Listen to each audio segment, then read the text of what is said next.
Ladies and gentlemen, welcome to the launch party and press conference of our collaboration with Sunny Leone. Hi, my name is Chandni Sethia and I'm going to be your hostess today.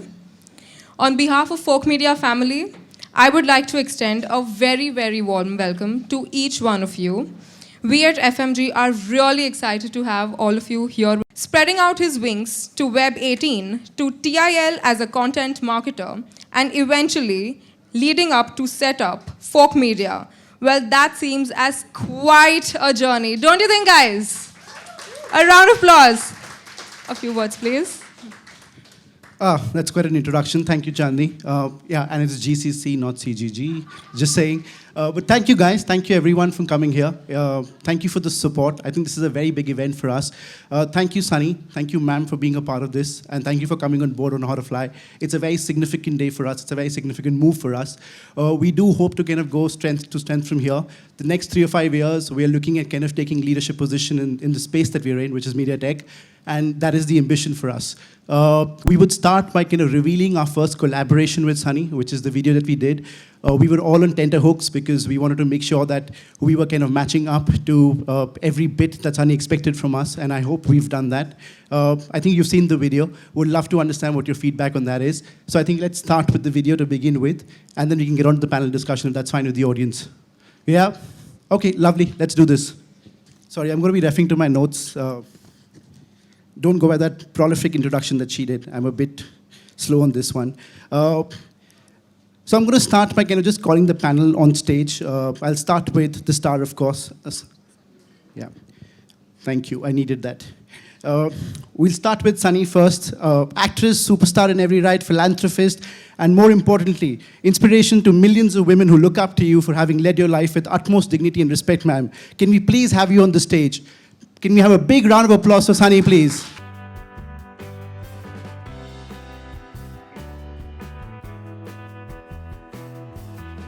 Where am I supposed to sit? I've been told I have to look in the camera there, so I think I'm sitting.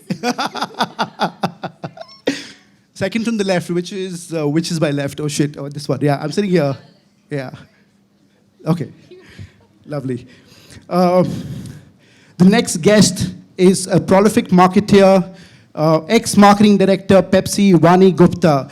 Vani has had a long, rewarding career of over 20 years, starting with advertising, across a bunch of MNCs like PepsiCo, Unilever, and Reckitt Benckiser. Vani Gupta, can we please have you on the stage, ma'am?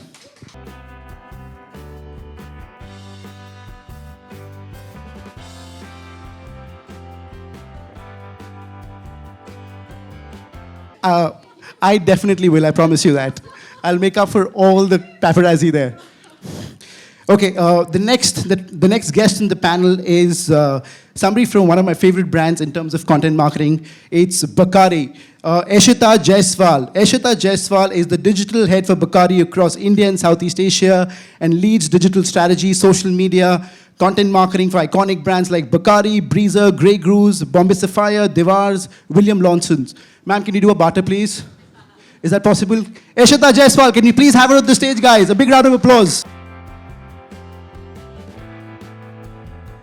The next and the last guest that we have is somebody from Reckitt Benckiser, Bhavna Mittal. Bhavna Mittal is the head of media, digital, and communication with a career span of more than 20 years.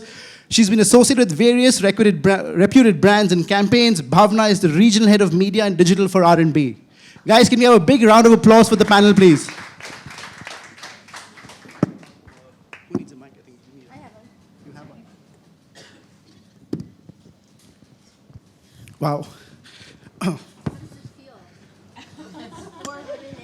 I have to admit I'm a bit nervous here in the company of these absolutely esteemed women here. Pardon me, I'm a nervous wreck right now.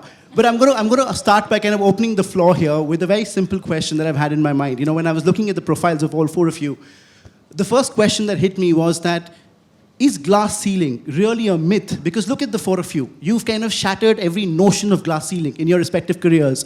Does it really exist across the industry, across professions, across careers? Because if it really did, would the 4 of you really be where you are today? Or is it really something that exists and we've had to kind of fight hard to battle the glass ceiling that really exists there? So, I mean, it's an open question for the floor. let me take a stab at it. Um, I think it definitely does exist. It's not a myth. It is very, very true, and it's not just the big understanding of what is the glass ceiling. It's also the many different small ways in which women find themselves disadvantaged or discriminated against. And I think it's a constant struggle, especially when there are very few women at the top, you know, and especially where there are very few women breaking stereotypes. And Sunny's smiling at me because she has such a powerful story of her own. But for a lot of us in the corporates, I can tell you, because there are such few women at the top, you're constantly battling stereotypes. You're constantly battling the notion that you yourself are alone. So a lot of times, actually, it's a battle with yourself, because you have to keep telling yourself that even though mine is the only voice, I must make it heard for the sake of the many women who might hopefully someday come to where I am. Okay, I completely agree with you. In fact, the glass ceiling definitely exists. I know there are a lot more women today that are breaking through and shattering through and sort of provide that inspiration for other younger women out there. And not just in the field of corporates, I feel across the board. Like you look at an initiative like Girls Who Code. It's a global initiative, and it was primarily done because somebody on a US campaign trail discovered that there aren't enough women in computer sciences. And coding and technology is the way of the future, as we all know with folk media and the kind of solutions you guys are doing. But that doesn't seem to be the case. And that's why a lot of initiatives now are being taken up.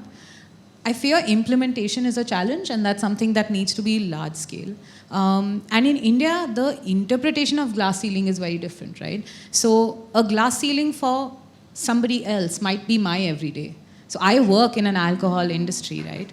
But I have colleagues who are female, who have to have like clearly take a stand to say, yes, with their in-laws, for instance, to say, yes, I can work in an alcohol industry and it's not a vice. It's a lifestyle, right? And that for me, I could take it as, okay, this is my norm. But for somebody else, it's completely different. Just a story, for instance, of a colleague of mine is transitioning from being a male to a female in the office. And just for something as small as which washroom should I use, right? For me, that's such a normal thing. But for somebody else, that's their glass ceiling. So it's so different for each strata, each kind of person. And it definitely does exist in India for sure. There are steps that are being taken, but I feel platforms like this are super important to build that even further. Sure. Okay, so just really to the point, Eshta and Vani, and I would love to hear your comments on it, Sunny, because you come from a slightly different industry than the three of us are here. But Samar, just to ask you a question, how difficult did you find us to get us three here in the first place? Because if you knew that you had to get a mix of guys and girls, it would have been far easier. But getting three women on top here and be like sidelined here, it would have been a bit of a difficult task. No, I completely agree. And I'll tell you this, that I've also seen a lot of progress in the last 2 years. The number of women that I'm seeing in the management teams, and I can tell you that my company, which is Fork, is a living example of that. You know, and I look around in the office and I find so many more women that are kind of completely shattering this notion of glass ceiling, Yeah. and are coming out in management positions and are kind of completely kind of, breaking any level of preconceived notions that you've had around women leadership. Yeah. But I think, that's happening in the new age companies. If you go back to slightly more traditional companies like the ones which Vani and I come from, there you will still not find women really breaking through. So there, I know that after a point in time, there is somewhere where beyond this, either I move out or I decide to do what I am and be happy with it. So, I mean, just actually coming straight to the elephant in the room, but that's what it is. Because you know that there is a boys' club there is this alpha male club which is there, and you, even if you are better than them, you might be as good as them, but you have to have a far more daunting approach to take on the world, and that's where the strength in numbers comes in, which Vani mentioned, because there would be one or two women, the boards, I mean, the Indian company laws say that you need to have one women director. One women director is too less because she's sidelined. She's not going to go into the smoking room and where all the decisions are made. True. So it exists, and it is a fact which we all battle every single day. Sure. Sunny, do you want to comment on this? The glass ceiling. I call them the glass ceiling or a wall or a bumper. I think that every single person in business goes through this. In my experience, I've hit a lot of those walls, a lot of those bumps, a lot of those ceilings. But I do have an amazing team around me, which I give credit to. But I also think that those glass ceilings and those barriers and those barricades and bumpers are actually a tool to learn something. I am not in the corporate world, so I don't know what that feels like. But I do run my own world, and I do know the difficulties that I face, that my team faces, that we face on a daily, or that we face on, maybe it's every 6 months. Something insane comes our way, and it's horrible. The amount of press that subject gets, or things that happen. And all I have to say is that I've grown from those. And there's no one that can stop me. There's no one that can completely barricade me and put me in a cage and tell me no. That's how I see it. And the more someone tells me no, the more someone puts up those barricades, the more I fight. But that's my personality, and I know that there's a lot of women out there that feel like maybe they're alone, or maybe that they can't do it. And something that I learned a really long time ago was, if you're not gonna ask, then you're not gonna get it. If you're not gonna say, I want this, then it's never gonna come to you. If you don't voice what you want, then you're never gonna get there. Maybe it's more difficult, trying to get into that room where decisions are made, but, until you start saying it over and over again, maybe not your situation, but maybe somebody else's, that as a woman, you have to voice what you want. And then you say, I want this, how am I gonna get there? And if you're gonna put a barrier up, how do I get around that barrier? Because I know I'm better than you. I know I work harder than you, and I know my trade or craft, anything better than you do, whether you're a male or a female. So it's also, I think, a personal journey, like you had mentioned. Yeah, I think that's beautifully said, really, Sunny, that's really beautifully said. It speaks a lot of the kind of power and resilience that you have inside of you. But, I think the point one was trying to make was the fact that one should have to do this. One should have to prove to oneself and to others that I am better than you. I know I'm better than you. I know I worked hard and I can deliver more than you. The fact that one has to do this can sometimes be exhausting. Oh, and it's exhausting every single day. Exactly. So, and I think that's where the tension is, and that's the tension that we're addressing in this conversation, which is, why is it that women have to try so much harder when women are fundamentally, and research has proven so, in so many aspects of leadership, in so many aspects of collaboration, of nurturing, of integration, of bringing people together, are able to deliver so much more. It's been proven in research, it's been, we see it in the small networking groups, at levels where there are more women. And yet, women have to work as hard to get to the top, and there just aren't enough women at the top. Yeah, I agree with you. In fact, you'd completely agree with this, but the kind of funding that women entrepreneurs or entrepreneurs that are led, like entrepreneurships that are led by females, is far lesser than what men get. And it's globally. It's Silicon Valley all the way down to India and the venture funding that happens here. And it's been proven, like you said, that there was a study that was done which said that women who have more executives and board members, those companies have 74% or something more return on equity. So, I mean, there's data to prove it, but the thinking and the mindset needs to start moving beyond that. And the other thing that starts to happen is then a lot of the women who are, we're a bunch of outspoken, fearless women out here, but there are a lot of women who sort of then go into their shell. And then you get the imposter complex, where you're like, am I even in the right place? There's a lot of self-doubt, there's a lot of self-esteem challenges when you're alone in the boardroom or you're alone in a big group full of men where you really wouldn't necessarily want to speak out and you just want to sort of settle in and belong rather than make a name or have your point of view out there. But then maybe she's not supposed to be there. I agree with a lot of things that you say, but then I have this feeling that if I feel so insecure and if I feel so in my shell, then maybe I should grow a pair and speak up because a lot of people don't do that. And I think when you're speaking or anybody here is speaking, it's because we have figured out how to speak out. And you know, that woman that's sitting in that boardroom and going, oh, I'm so scared to speak, or I have this issue, let me tell you, in my household all the time. These women who work around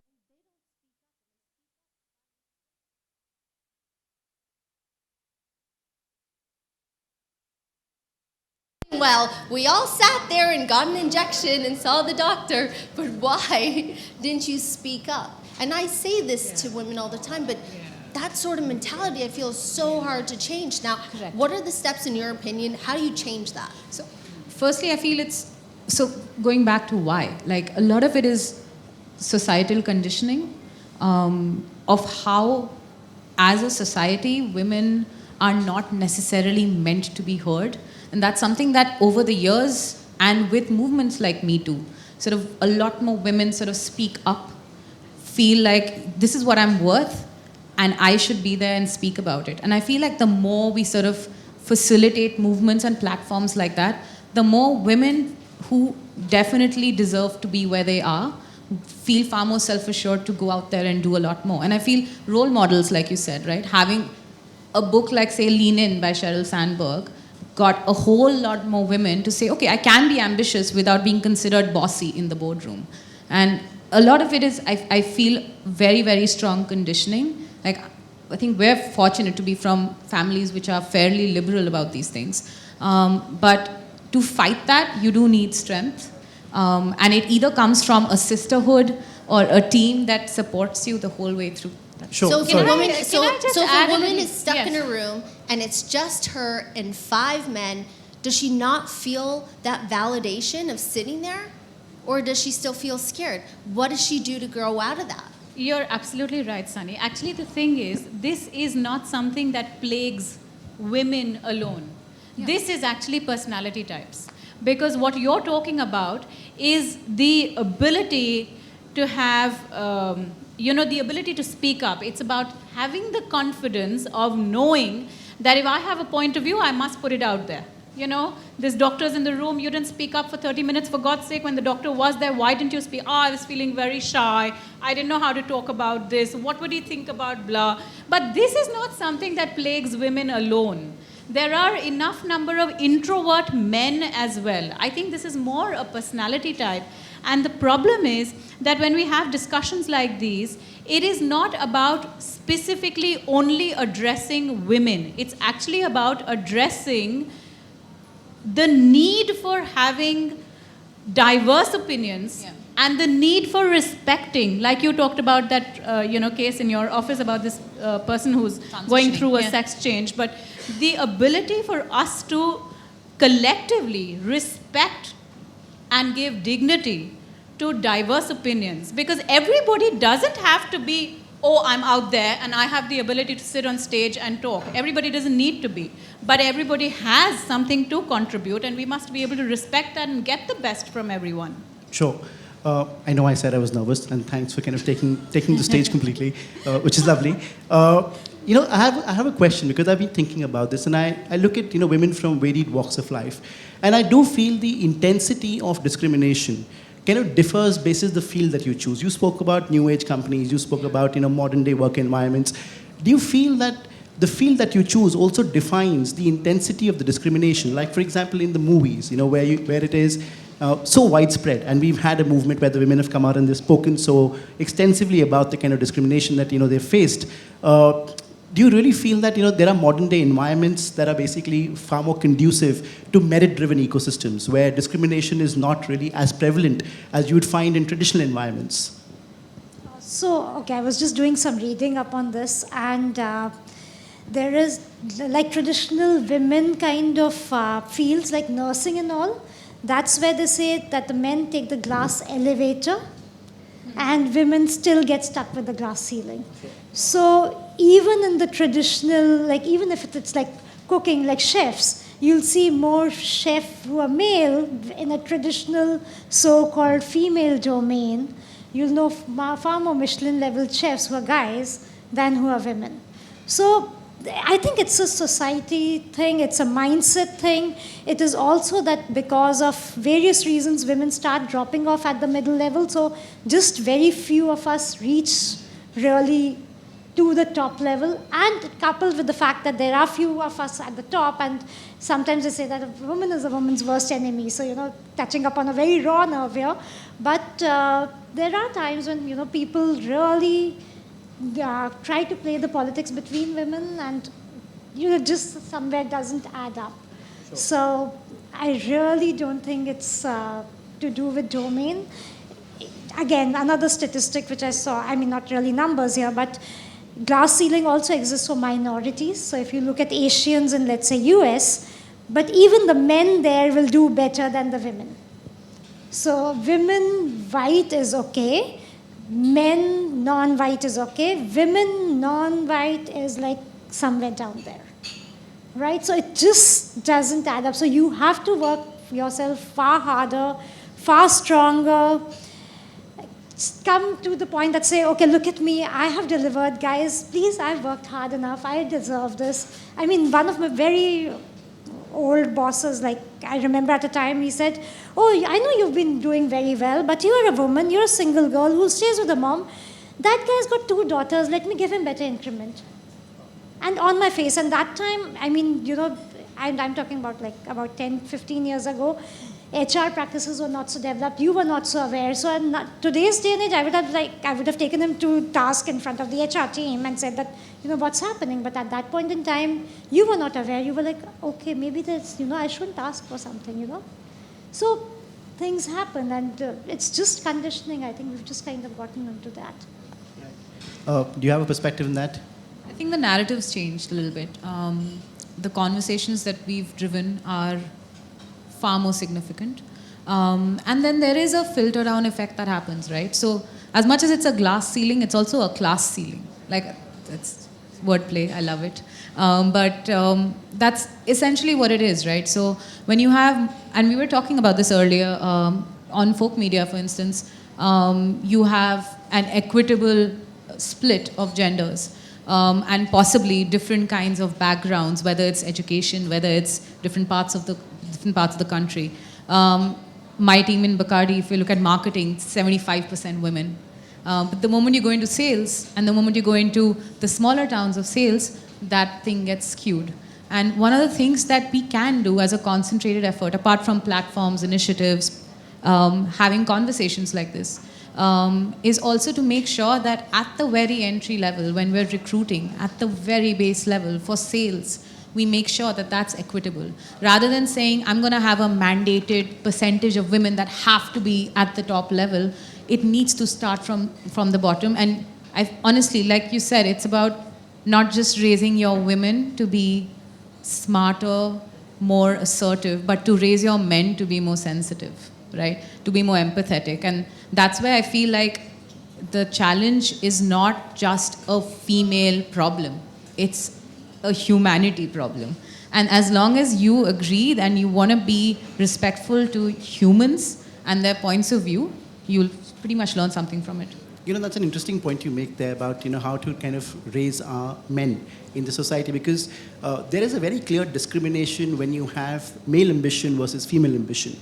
And success clearly does not come without ambition. Now, we've seen that male ambition typically gets celebrated with much fanfare.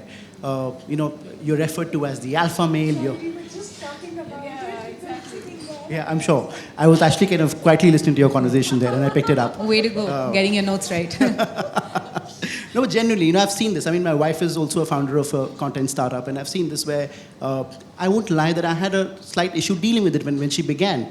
And I started thinking to myself, saying that, am I being a chauvinist here? Because it's so deeply rooted into our psyche, right? And it's true, and I won't deny it. I have no qualms in denying it, that it's very deeply rooted in the Indian psyche, Indian male psyche, where the man is referred to as the alpha male, right? You're spoken of as the aggressive guy, the smart guy, the hot, sexy guy who's really ambitious. The moment the female ambition is laid out on the table, the prefixes become negative. They're nasty, insulting at some point. So does that deter women from putting out their ambition or laying out the ambition on the table in a very bare fashion, just as a man would do it? Because you may fear being judged for that, judged at home, judged at work, because that is really what kind of happens at our workplaces. Yeah, I think over here I'd like to take on Sunny's narrative and the point that she's been trying to make over here. I don't think there is any option but to be able to put yourself out there and to be able to say that I am able to do this better than anyone else. There is no better way to do it than to be able to get comfortable with self-promotion. Men are very, very comfortable with that. Besides, men are raised to believe that there is nothing that you can't do. There's nothing you can't achieve. There's no field, that you can't make a mark in. But women are I don't know whether we're taught to be. I wasn't taught to be. But why do women naturally have a tendency to have a lot of self-doubt? Women generally tend to be accommodating. It's not just accommodating. Also, I mean, I look at myself. I always approach everything with, I think I need to learn some more. I'm not so sure if I know it absolutely well. I might actually be the most capable person in the room, and I'm still questioning and asking, maybe I need to find out about this as well. Maybe I need to learn some more. It's just... I think that's also what actually makes women better leaders. It's also what makes women better empathetic people managers. But that is not seen like that. It's seen as maybe she's actually not as capable. So there is no shortcut to this, but to be able to train ourselves and train girls to be able to self-promote, to be able to say, I'm good at this, please look at me, this is my work. Exactly as Sunny was saying it. You just have to be more unabashed about it. But Vani, sorry. Or we all need a shot of testosterone. Sorry? Or we all need a shot of testosterone. But just interjecting here for a moment. What I really want to understand is, does it deter you today at your workplaces from laying out the ambition, from being the ambitious person that you may be, because that's your personality? Does it stop you from being that person? Because I've seen workplaces, and these are modern day workplaces, media entities, where women are judged for their ambition. You're called names, you're called things that are not very pleasant. And that's really what I'm trying to get to. Does it stop you from putting out the ambition? And probably you're kind of keeping it slightly, you're playing it down, and you're keeping it to yourself, unlike, the male boss or the manager who would unabashedly put it out on the table and kind of talk about wanting to kind of be the CEO in the next 3 to 5 years. You don't tend to see too many women talking with that level of aggression. And that's what I'm trying to get to. You haven't been to my office. My employees don't I think like they'll be very when I happy to give it come, to Sunny. them. I can promise you that. They'll be very happy to come to your office. Bhavna was talking about this earlier. One can't not be one's true self. You have to be your own true self. And you have to be able to enjoy doing what you're doing. So if surviving at office is an everyday, every moment struggle, where every moment I'm proving to everyone I'm good at this, then at some point in time, for everything that we've said, including taking on the responsibility of being role models, etc., one says, I really don't need this shit. I can do better than this. So it's a question of making sure that we as people are happy. And I think in doing that also, we're being role models to everyone out there. Not just men, not just women, but also men. Because like I said, I think it's important to show others that I have the wisdom and the bravado and the courage inside me to do what makes me happy. Yeah, I agree with you. And I feel as long as you're passionate about what you're doing and at the end of it, you're proud. Like there's a sense of pride about the work that you do, and I think all of us have that. The name calling and the backstabbing and all of that is just like war wounds, like it sort of falls in the wayside, because eventually if you're your true authentic self and you're proud of what you do, you give it your 100%, enough people will know it. And the moment you move from saying I want external validation where everybody else needs to be happy with me and I start pleasing them, that's when you start becoming the sort of person that everybody wants you to be, but you're not necessarily who you are. So it's so important to sort of be centered and know what drives you. And eventually, if you're doing enough of the right things, people will notice. And Ashta, just to add to that, if you actually look for too much external validation, it falls flat, because people start seeing you as a doubting Thomas, saying that, oh my God, this woman is not confident about herself because she needs 10 people to say that she's on the right track. So just your confidence, just your own personality and the way you conduct yourself, that should come out, and just be authentic and true to yourself. And I think things follow. The things will come to your side if you realize that maybe I don't want to be the aggressive person who wants to put out an ambition saying that I want to be the CEO in 3 to 5 years. There are times when you just say, okay, I might want to be the CEO in 3 to 5 years, but maybe this is not the place which will value me. Yes. And there is something else which I know I'll be able to do far happier and far more genuine to my own self than what I'm doing right now. And that's the decision sometimes. No, I completely agree. And I think, that is not only true for women, that's true for everyone. Here's my problem with millennials, is that no one wants to work anymore. No one wants to put in the time craft. No one wants to, 4 years for school. Who wants to do that? Who wants to start at the bottom when they could call mommy and daddy and be here the next day, but not know jack shit? So this is my biggest issue with what happens in the workforce or anywhere that I've been, is no one wants to put in the time. And I'm sorry, here's the deal. You have to put in your time. You have to know your craft or your trade. You have to know what you're talking about. You have to stay up all night long, whether you're a man or a woman, and you have to do that. There is no time for rest when you want to get somewhere in business, and that's just what it is. So whether you're a man or a woman, you have to face the walls, you have to face the ceilings, you have to face all that no matter what. If someone in my office doesn't know what they're talking about, trust me, they hear it from me. And they don't like it, and there's nothing I can do about it. Am I sensitive? Absolutely not. And I don't know, that's just who I am. It's a small percentage of sensitivity, right guys? Yeah, a little bit. So there's a little bit, and the same thing goes with Daniel. That was the Indian nod, by the way. Yeah, it's good. Which is a yes it's a half and no. and half. That's fine, I'll take it. But there is no room for any of that. If you don't know what you're doing, at the end of the day, and you mess up or you make a mistake that I know that you're better than what you've done, then you're going to hear it. And that's just what it is. And that, I think, is in any business. And I think that if you're a woman in the office and you know you're doing a good job and you know you're putting in your time and you know that you're good at what you're doing, any good businessman is going, or woman, if your boss is a woman, or it's a man, but we're talking about men being the boss, he's going to see that. He's going to see who you are eventually. Maybe it takes a little bit longer than it does the person next to you, who is a man, who just seems to be flying his way right to the top. Well, great, good for him. But it might be a slower climb up that ladder.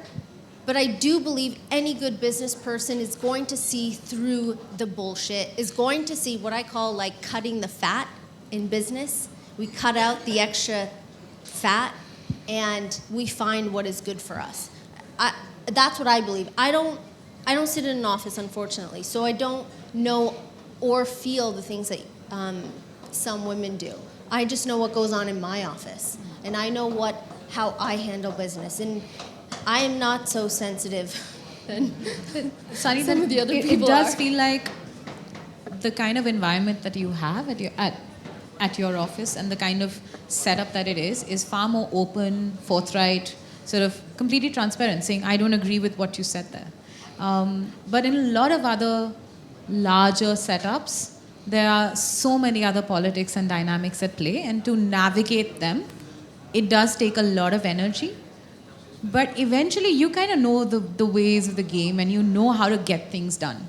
And I think it's complete credit to you that if you have such an open door policy, and a lot of companies will on day zero of recruitment be like, yeah, you walk into the MD's office anytime, and then when you try and get in there for a conversation about your career, you kind of hit the ceiling, right? So I think that's where women do need to know what they're worth, like you said, be far more assertive and put the time in, because entitlement will only get you so far, right? So whether you are a man or a woman.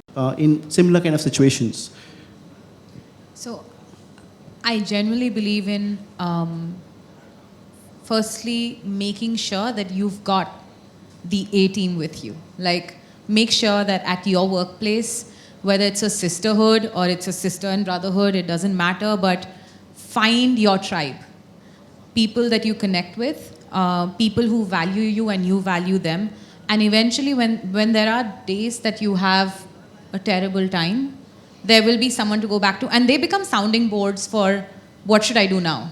And that sort of starts to happen. And that's why when you spend 10 hours at a workplace, you eventually develop those friendships, and those bonds sort of strengthen you and give you perspective as well. Sometimes you'll come back and say, you know what, my boss really messed up and I'm really angry about it. But they come back and they could say something like, no, you were wrong at this, right? So you need somebody to give you that perspective. It doesn't matter if it's someone senior, someone junior, your own team, colleagues, wherever. But I feel like that's critical to sort of give you that perspective. It could be a parent for all you know, but you definitely need somebody there to navigate. And if you feel passionately and you feel like you're doing the right thing, you will fight for it. And it's not that much of a challenge when you sort of become stronger with it.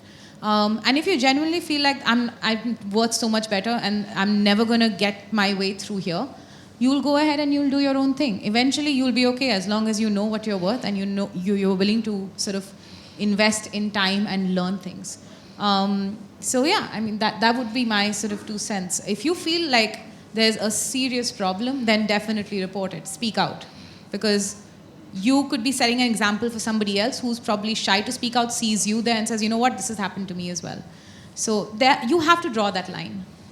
Right.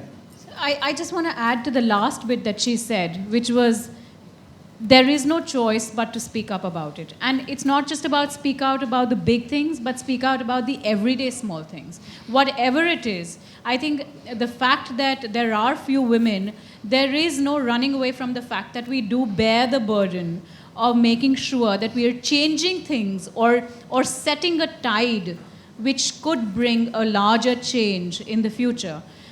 Because we have to think about our children, we have to think about how work will be done henceforth. But there is no other way than to be able to speak about it, even if it is tough to talk about it, even if there might be tears shed sometimes, or it may come at the risk of the next promotion, or it may come at the risk of you being called the B word, whatever it be. Oh, I love that. You call me a bitch any day. What I learned was it's okay to be a bitch. Exactly, Yeah. exactly. It's okay. You take pride in being within the bitch. your limits, of course, you shouldn't just be nasty, Yes. but it's okay to put your foot down and be a bitch. Yeah, and yeah, exactly. And say, I am the bitch, yeah, now deal with me, exactly. Yeah, so I think there is no other way but to talk about it. And I think just to add to what these girls have said, it's very important for us to also develop the right talent. So we don't really understand it, but there are a lot of women at the junior levels who are actually looking up to us. Sure, right? absolutely. And so what you do, how you conduct yourself, all the subtle hints you're giving out is something which you don't realize, but that's what's happening. So if they see you down and out after a meeting, and then they see you, okay, buckle up and say, okay, I'm going to get my groove back. They know that, this is how things need to be handled, and it's really how this woman is doing it, and this is how she's done it for the last 20 years or whatever, and this is how it works. So that, and then secondly, picking up people in your team, outside the team, to just have informal conversations just kind of mentoring conversations with them, saying that, I saw you do this. I think that was good. Keep up to it. Stick your grounds, because that's the way we are actually making sure that there are going to be more like us as we go forward, right? Like there are obviously lesser percentage gaps now versus maybe 20 years ago, maybe versus 40 years ago. So maybe the next 20 years, that these are the people who've just entered the career and these are the women you need to take care of, and just be that kind of a mother hen at times. Yeah, but just absolutely. make sure that they are protected and they know that they are doing right. Right. No, that's very interesting. I truly believe that no conversation on gender discrimination would be complete without kind of dealing with the elephant in the room, which is pregnancy. And it's funny because, you see this pretty much daily at corporates, where the perception that they try and put out is they're very friendly, we celebrate pregnancy, we're going to support you completely. But what follows behind closed doors is hushed conversations. What follows behind closed doors is, jokes about pregnancy, about the fact that there's going to be vacuum at work, about the fact that she's never going to be the same. Is that really true? Because I've seen this in media setups. I've seen this in very, very large media setups. And is that very limiting? And how do you kind of bring about a change to that kind of perception? And Sunny, this is very true for the movie industry as well, because we've seen this extremely prevalent in the movie industry, where you've had, the yesteryear actresses who've become absolutely redundant after having a child. Now, the question that arises is, was it lack of evolution at the producer's end or the audience's end? And I would like to believe that it's the former. It's not the audience which is less accepting, it's the producer who's less accepting. And that is what kind of, in some sense, if I can say it, drives, it kind of gets my goal, because I'm like, how does that change what you feel or how passionately you feel about your work? I've seen mothers to kind of become even more task-oriented, to become even more efficient, because they're multitasking at all points. But do you see that? Do you see that dynamic play out in the corporate world? Because I see it all the time. And do you see that dynamic play out in the movie industry as well?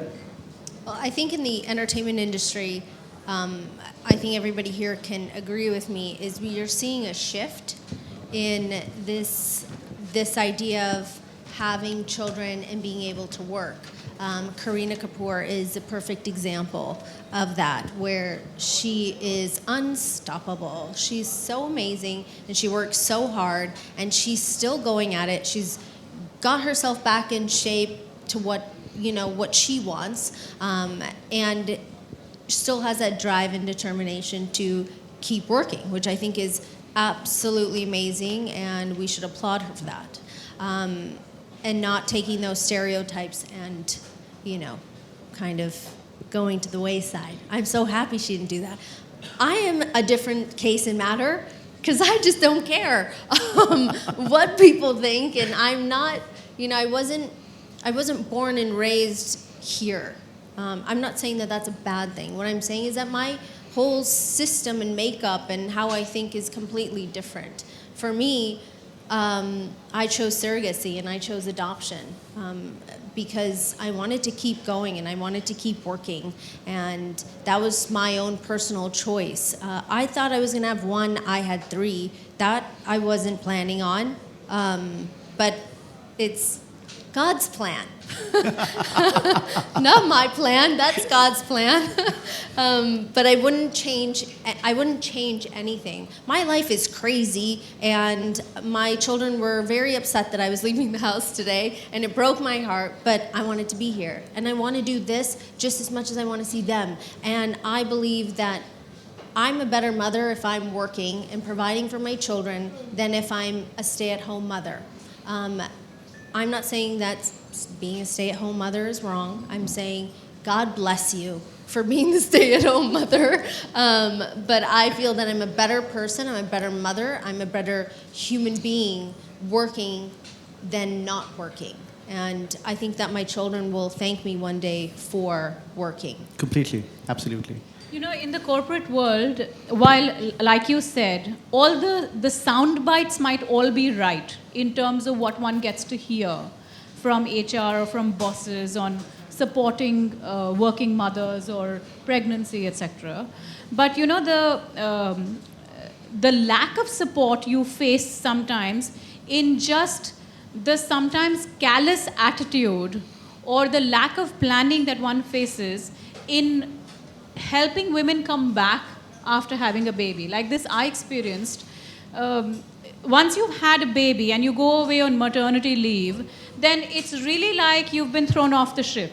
You know, you don't really know if I have the job back. Am I going to be taken care of? You know, will I have the same boss? Do bosses still love me? Does the company still remember I exist? You know, a lot of that insecurity, a lot of us working women, when we've had babies, have had to go through. And I think one of the simple ways of supporting mums would just be to have decent planning. So you know, after I've had a baby, what job am I coming back to? So do you think that that the planning comes from the mother, or it comes from the job? Who does that planning? I don't know anything about the rules and regulations. No, here. it should. The planning should be at the corporate's end.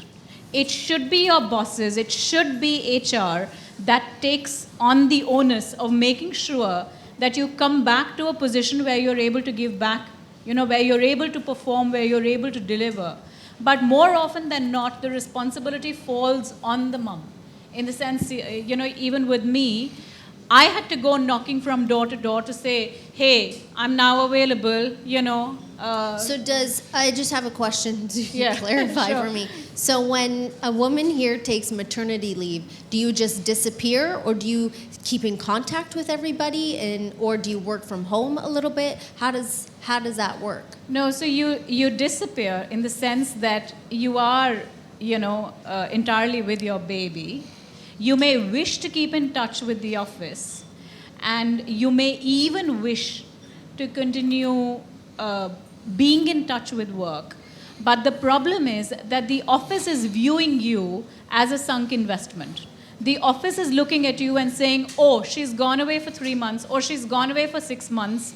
And, you know, in these 6 months, in any case, we need to hire either a temp resource, or we need to bring in someone as a replacement. And when we bring in this person as a replacement, then what are we going to do with her? You know, or she should be comfortable taking a setback in her career. She should be comfortable getting a promotion now 2 years later because she's chosen to have a baby. So she's not going to be as productive. Yeah, How and long give is smaller- maternity leave? Sorry. How long is maternity leave? 6 here? months. 6 Really? months if you have a generous organization. That's No, but amazing. I believe the government I has- wish I could take 6 months off my job. No, that's coming from the amazing. government recently, Sunny. I mean, it used to be 3 months earlier. The government is now... In America, I think Yes. it's like, I think it's 2 to 3 months only. Yeah, so the government has now mandated most organizations to try and give 6 months of paid leave, which has come as a mandate now. So that's a good thing, I believe. UK is 1 year, I think. Is it? Yeah, I'm not aware of UK that. or the Nordics, there's 1 year. Yeah, even I think 6 months is too less. I mean, because when, you know, you're dealing with how you're looking and you're dealing with everything that's changing inside you, and then there's a little baby. So between the physical and the emotional bit, there's a lot of stuff that you have to deal with. Right. So then, if you had an employee that came to you right now and said, I'm pregnant and in a few months I'm going to have a baby, what is your plan? What would your plan be for her? I think I would figure, I mean, one has to discuss when are you coming back to work. 6 And- months later. Yeah, so 6 months later, if you're coming back to work 6 months later, one has to plan in the interim, what am I going to do? Alternatively, I then decide that this job, which you were doing until now, I give to someone else, and you're going to come back to another job where we feel you'd be better placed to perform better. But and what it's if going she to be a wanted her win-win. old job back, but she's disappeared for 6 months? Then what? Then you have to find the replacement. You know, you have to plan for that. I mean, one doesn't announce pregnancy overnight. You know, there are 9 months until you actually go away. So in those 9 months, it's more than enough time for manager and subordinate to be able to plan and figure what are we going to do in those 6 months. Sorry, we're just out of time. Yeah. One last question that I want to conclude this with. Do you guys really feel that women make better bosses and better leaders, considering the fact that they tend to take a more holistic approach to leadership, to people management?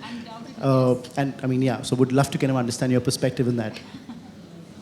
I don't think we make better leaders or worse leaders. I think I've seen terrible women leaders and I've seen amazingly inspiring women leaders, and the same goes for men. But the question is sometimes men answer that differently. So I don't think I think leadership is such a personal thing. You could be a leader that's more aggressive, and that could be male or female. You could be a leader that's a lot more sort of calming and logical and sort of takes decisions with a lot more thought. You could be somebody that's sort of playing on the front foot. But that's got nothing to do with gender, and I think that's the perception that we need to change. And I don't think it's a competition about women are better or men are better. It's about all of us collectively being able to grow together with whatever traits we have as individuals, not based on gender. So my view is women definitely make better leaders, and women definitely make better leaders because of the people that we are, because of the way we are raised, and because of the way we are fundamentally wired. I think in today's organizations, there is no choice but to have to work with people. It's not even so much about competence functionally as it is about being able to work with people and being able to get the best from people, from having a diverse team and being able to get the best from a diverse team. And I think women win over men hands down. There might be exceptions, but I think by and large, I would certainly argue that for all the traits that women have, they make far better leaders than men. The problem is we don't have enough women leaders. Sunny, you have a viewpoint on that? I agree with it's not about gender. I do believe that every single office is very, very different. Every job is different. The requirements are different. If you asked me to be a fireman, I'm sorry, I just could not do that. But if you asked me to... It's been proven that even women commandos make better commandos as teams than men commandos. It's been proven in research, and it's been proven actually in live demos. So, you know, women could make far better firemen too. It's just that we don't have women firemen. Fire women, exactly. Right. My biggest... Yes. My biggest issue sometimes, and this is from my own perspective, is women out there sometimes end up being the biggest people who are against everything, who say the most nastiest things that a man would never dream about saying. I'll go to a press conference and the most obnoxious things will come out of a woman's mouth. And I want to say, where are you from? Because I have no idea why you would ask questions like these that are so demeaning, that are so disrespectful in every way. I find that sometimes that happens more from women than it does from men. Maybe I have no idea where that comes from. But that's just my own perspective. And as far as leadership goes, I think that women who are amazing leaders, they're just amazing. You can't beat them. But if there are men that are just as good, that are open, like Butterfly, like you're amazing. Your company has all these women work. They come into my office, and it's all women, except for one gentleman who didn't speak at all, who comes into I don't know if he's here or not, but he's here. He's still not talking. Please stop talking. He's a wherever silent you spectator. are. Just stop talking because you talk too much. But I do think that there are male leaders out there like yourself who are embracing the idea of women voicing their opinions and doing things that they want and being able to talk about subjects and bringing the four of us on stage with you to talk about some of these extremely important issues. So I do think that there's a shift happening. So whether it's a male leader or a female leader, to me they fall into the same category. Fantastic. I just want to say thank you.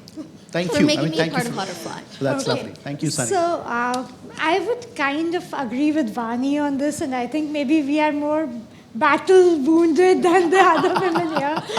But it's. I mean, of course, there are leaders and there are people who look up to both men and women. What I just feel slightly is that women are far more empathetic and they try to build a team better, whereas a guy would be slightly more self-focused and he would have all the odds working for him, versus women have to fight against the odds, take care of a team and make sure that, somewhere you also fight the self-doubt you have, fight your own confidence issues, things happening at home, pregnancy-related breaks, everything that we've talked about. And just, be there that, okay, I have been able to do what I am and what I am doing right now in spite of everything. And so, you tend to look at what are the positives in the person and try to really build that up. And I think the mentoring, coaching kind of mindset women have just works better in actually making the entire team come up than maybe a men team would be there. So I know you've got an A team here, but it's like, again, it's a collective effort No, I which completely is there. agree. I absolutely versus agree if with I'm that. just talking about individuals, and I would say that individual A versus individual B, if you see their stories, if you look at the life journeys, you will understand that the gender neutrality doesn't really work. I really want to work for you one day because you seem like you would be the nicest boss. The nicest boss. She'd be like, I think okay. we all want to work with her. I would agree to that. I would vouch for that, having worked with Bhavna. See, Not I was directly, right. but for sure. No, this has been great, ladies. Thank you so much. I think this has been a really fruitful discussion and a very insightful discussion. Can you have a big round of applause for all the panelists here, please, guys? Thank you. Thank you.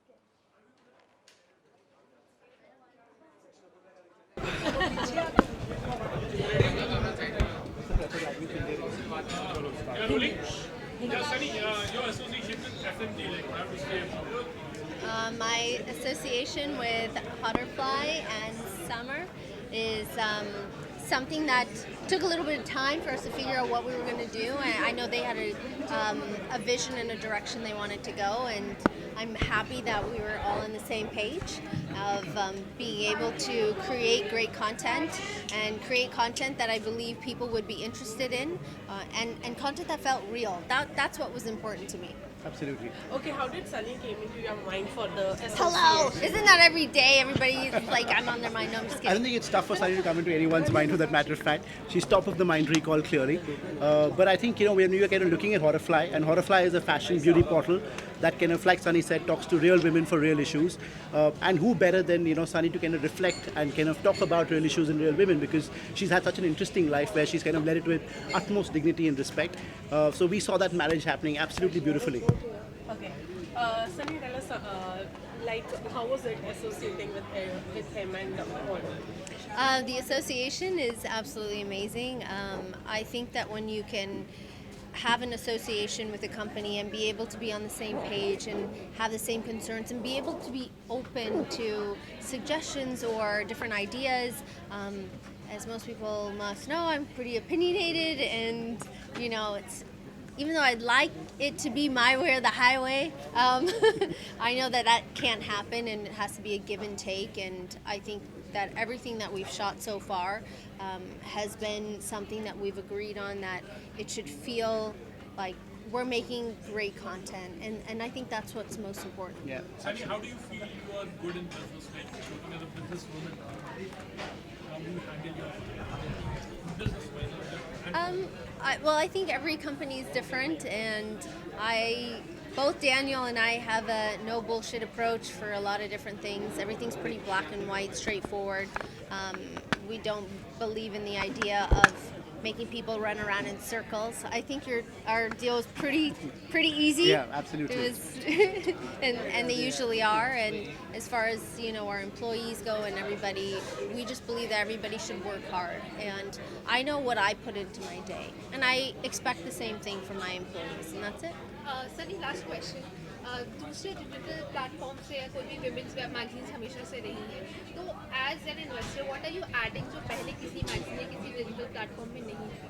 I don't think it's about what somebody's done or what somebody hasn't done. I think this is about taking ideas that maybe have been spoken about before and giving it our own spin, our own thought, my own opinion of those things and their statistics and their opinions of how it should be shot and things that we should talk about. I believe that the biggest thing for myself was that it should feel real. It should feel like if anybody could go out and do the things that we're talking about and or providing the steps of how that woman can accomplish these things. Sunny, you're talking about Bollywood, like you're talking about equality, like maybe you're talking about gender equality. In Bollywood, do you feel the actors like doing that has that kind of a equality like compared to the Well, I think that each actor is different. I do believe that there are differences. As far as myself goes, I can only speak about my own experiences and what I've gone through, and it's not been easy. I've had to create my own path, and my team and Daniel and everybody, we have to fight tooth and nail to do everything that we want to. Do I have the best of lineup when I have a film coming out? Do I work with those big A-list actors? No, but I create my own path and I make my own decisions, and I'm happy for that. And I'm happy that I'm able to do things my way, and which is the most important to me. No one's telling me what to do, and I like that. Okay, Sunny, as you have talked about the film, last question. What do you do to beat the sun? Wait, what? Sunny days, I mean to say it's hot out. It's hot outside. Last question, guys. What am I doing to beat the sun? I don't know. I'm going to Rajasthan for a month. I'm going to be in the sun every single day. That's going to be a very good question. But if I had to say something, it would be coconut water. It would be a lot of light food, not fried stuff, and light clothing, nothing too heavy, and that would be really uncomfortable. That'd be Thank it. you. Thank you. Thank you, everybody. Thank you.